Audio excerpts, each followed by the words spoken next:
नमस्कार। स्वागत है आपका लाउड इंडिया टेलीविजन पर। लेकर आया हूं आपका अपना कार्यक्रम पॉलिटिकल यूर्स अशोक वानखड़े। हिंदू खतरे में है, ये बार बार हम सुनते हैं। फिर सनातन धर्म खतरे में है, ये बार बार हम सुनते हैं।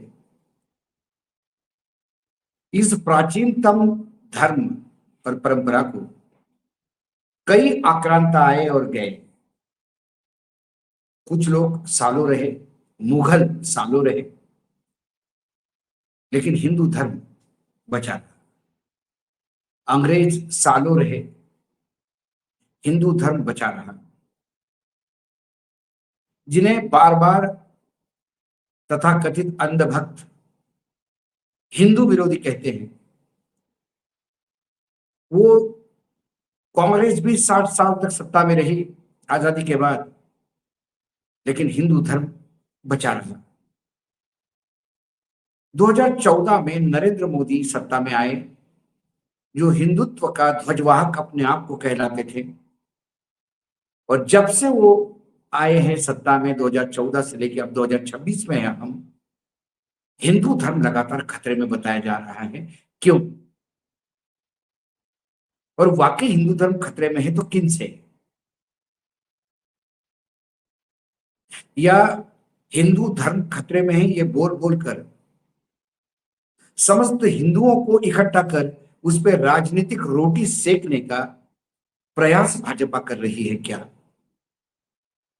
इसके पहले जितनी भी नॉन भाजपा गवर्नमेंट थी, वो सारी सरकारें इसी देश के लोगों ने उन्हें चुनाव जितवाया था। वो हिंदू ही थे। मात्र 20% मुसलमानों के भरोसे कोई इस देश में सरकार नहीं बना पाया। 2 सीट पर बीजेपी थी, वहां से 305 तक बीजेपी ने अपनी विजय यात्रा जारी रखी। लोकसभा में 2 सीट थी, वहां से 305 सीटों तक। बाद में फिर 240 पे झटका खाया। ये सिर्फ ये बता के कि हिंदू खतरे में है। लेकिन राम मंदिर का जो हश्र हुआ, राम मंदिर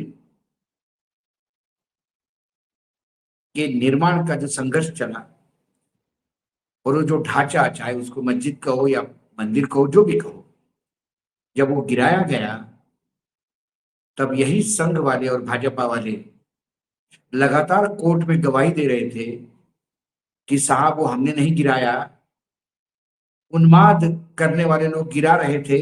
हम तो माइक से अपील कर रहे थे कि ढांचे को हाथ मत लगाओ, कानून को हाथ में मत लो। ये वक्तव्य देने वाले उमा भारती से लेके अडवाणी तक तमाम लोग थे। सीबीआई की जब केस चली तो सभी ने कहा कि हमारा कोई रोल नहीं उसमें। एक शेर मुंबई से खड़े हो गए, बाला साहब ठाकरे। उन्होंने कहा कि जिसने भी गिराया वो लोग मेरे शिव सैनिक ही होंगे, मैं मानता हूं, मैं उनका पालकत्व लेता हूं। जो भी आपको हमारे खिलाफ बोलना है, करना है, हम सीबीआई का केस फेस करेंगे। और उन्होंने फेस किया। फिर सुप्रीम कोर्ट में मामला चला। सुप्रीम कोर्ट ने जब आदेश दिया कि मंदिर बनाना चाहिए, और आदेश पीएमओ को दिया कि एक ट्रस्ट बनाइए और वो ट्रस्ट इस मंदिर का निर्माण करेगा और इसकी देखरेख करेगा, तब उस ट्रस्ट में वो तमाम लोग जो उस समय अपनी रिस्पॉन्सिबिलिटी से भाग गए थे, कार सेवकों को लावारिस छोड़ दिया था, वो लोग ट्रस्ट के में अपनी जगह पा गए। जिस व्यक्ति ने ये कैमरे के सामने बोला होगा कि कार सेवकों पर गोलियां चलाने का हुक्म मुलायम सिंह ने नहीं दिया, मुख्यमंत्री के कार्यालय से नहीं आया था, वो हमने अपने लेवल पे लिया था, वो अब उस ट्रस्ट का ट्रस्टी है। और बदनाम मुलायम जी को किया जाता है। यदि मुद्दा मुलायम सिंह जी कार सेवकों पे गोलियां ही चला रहे थे, तो फिर उन्हें पद्म भूषण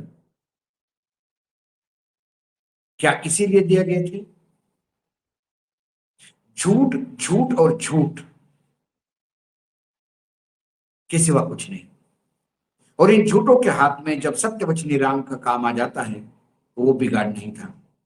राम मंदिर में चोरी सबके आस्था को जबरदस्त आघात। लेकिन हिंदू धर्म के सर्वोच्च शिखर कौन? तो 4 शंकराचार्य। आदि शंकराचार्य ने सदियों पहले 4 शंकराचार्य की पीठ स्थापित किए और यह तय हुआ कि हिंदू धर्म सनातन धर्म के वो सर्वोच्च पीठ है और उनकी परिभाषा या उनका जो भी है वही अंतिम निर्णय माना जाएगा धर्म के मामले में। ऐसे चारों शंकराचार्यों को इस मंदिर से दूर रखा, इस ट्रस्ट से दूर रखा। सुप्रीम कोर्ट ने इस मंदिर निर्माण के निर्णय में शंकराचार्यों के वक्तव्य का और उनके दिए हुए इंफॉर्मेशन का और उनके दिए हुए जवाबों का सहारा लिया। वही शंकराचार्य बाहर, क्योंकि इनको मंदिर में चोरी और डकैती करनी थी। चोर उचक्के डकैत सारे इकट्ठा हो गए और मंदिर लूट लिया। लेकिन आज जो मैं कह रहा हूं, सनातन को किससे धोखा? तो एक शंकराचार्य है ज्योतिष पीठ के शंकराचार्य अभिमुक्तेश्वरानंद। एकाएक खबर आती है कि अभिमुक्तेश्वरानंद बहुत प्रखर है बोलने में चारों शंकराचार्य में, और जो लोग सवाल पूछते हैं प्रखरता से पूछते हैं वो ना तो योगी के गले उतरते हैं ना मोदी के। तो सरकार ने उनके खिलाफ फ्रंट खोल दिया। मेघ मेले में जब वो स्नान करने गए तो उनको रोका गया। जो सदियों से परंपरा चलती थी उसको खंडित किया गया, उनके पालकी को दूर फेंक दिया गया। वो धरने पे बैठ गए और उनके साथ जो बटुक सेवक चलते थे उनको चोटियों से पकड़ के थाने में जानवरों जैसा पीटा गया। ये वीडियो भी मार पहली बार बता रहा है कि ये साजिश थी और ये षड्यंत्र किया था आशुतोष ब्रह्मचारी महाराज ने। इसका खुलासा खुद उस बटुक और उसके परिवार ने किया जिसे मोहरा बनाकर आशुतोष ने केस दर्ज कराया था। हम पे झूठा आरोप लगवा दिया आशुतोष ने, ये क्रम वाला। दैनिक भास्कर की 4 महीने की इन्वेस्टिगेशन में खुलासा हुआ कि इस षड्यंत्र के लिए आशुतोष ब्रह्मचारी ने साम, दाम, दंड, भेद हर तरीका अपनाया। अपनी जान बचाने प्रयागराज माघ मेले में शंकराचार्य विवाद के बीच आशुतोष ब्रह्मचारी की एंट्री हुई और यहीं से शुरू हुआ शंकराचार्य पर यौन शोषण के षड्यंत्र का पहला चैप्टर, साम यानी ब्रेन वॉश। बटुक ने बताया कि आशुतोष ने यज्ञ में अच्छी दक्षिणा के बहाने उसे दूसरे बटुक के साथ प्रयागराज बुलाया। हम वो एक लड़का और गया था। आपके साथ कुछ ऐसा हुआ था? नहीं कभी नहीं। हमको मिलके यहाँ यज्ञ करने गए हुआ, वहीं हमको फिर एक जगह लेके गए, मतलब कोर्ट में। ये साथ में 2 बच्चे पढ़ते, उसने फोन किया कि हमारे साथ में चलो, तुमको हम रुपए अच्छा खासा दिलवाएंगे। बटुक और उसके परिवार ने बताया कि वो आज तक न तो शंकराचार्य से कभी मिले हैं, न ही उनके किसी आश्रम गए। तो आप शंकराचार्य से कभी मिले? नहीं, आज तक नहीं। नहीं, झूठ कैसे बोले? पहले जो गुड़गांव पढ़े तो गुड़गांव से मिला, हरदोई कर दो। बटुक पहले भी सहायक के तौर पर आशुतोष के साथ 2 धार्मिक अनुष्ठान में जा चुका था। परिवार की गरीबी का अंदाजा आशुतोष को था, इसीलिए उसने इन्हें अपनी साजिश का शिकार बनाया। आशुतोष ने बटुकों से उनका आधार कार्ड लिया और सादे कागज पर साइन करवा लिए। ये करवाने गए थे तो इन्हें दक्षिणा का वो दिया था आधार कार्ड, उसी के थ्रू उन्होंने सारा कुछ किया। जब बटुक के परिवार ने आशुतोष की बात मानने से इनकार किया तो उसने इस साजिश का दूसरा दांव खेला। यहीं से शुरू हुआ षड्यंत्र का दूसरा चैप्टर। योगी के कैबिनेट के उप मुख्यमंत्री खुद कहते हैं कि ये गलत हुआ और माफी मांगी उन्होंने, ये नहीं होना चाहिए था। लेकिन उसके बाद मामला यहां तक नहीं रुका। एक आशुतोष महाराज है,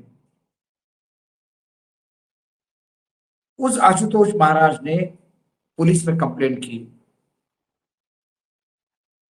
कि शंकराचार्य अभिमुक्तेश्वरानंद पे आरोप लगाते हुए कि ये बटुकों का शारीरिक शोषण करते हैं। पुलिस में केस गई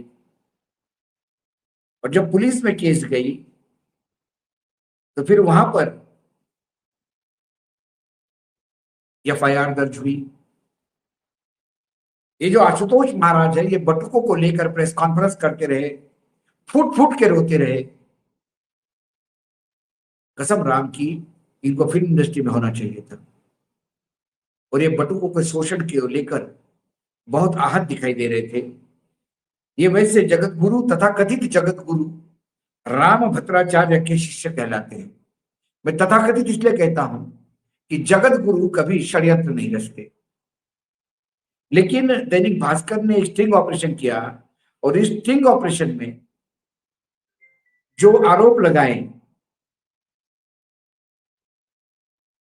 अभिमुक्तेश्वरानंद पे, जिस बटुक को लेके, उस बटुक ने ही उस पत्रकार से बात करते हुए कहा कि मैं तो शंकराचार्य अभिमुक्तेश्वरानंद को कभी मिला भी नहीं, देखा भी नहीं, जानता भी नहीं कौन है।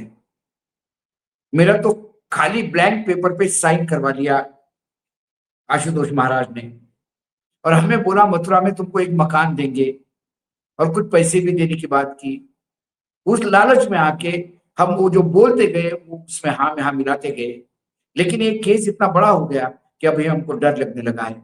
जब हमने कहा कि हम इस झूठ में नहीं रहेंगे तो हमको धमकियां दी गई।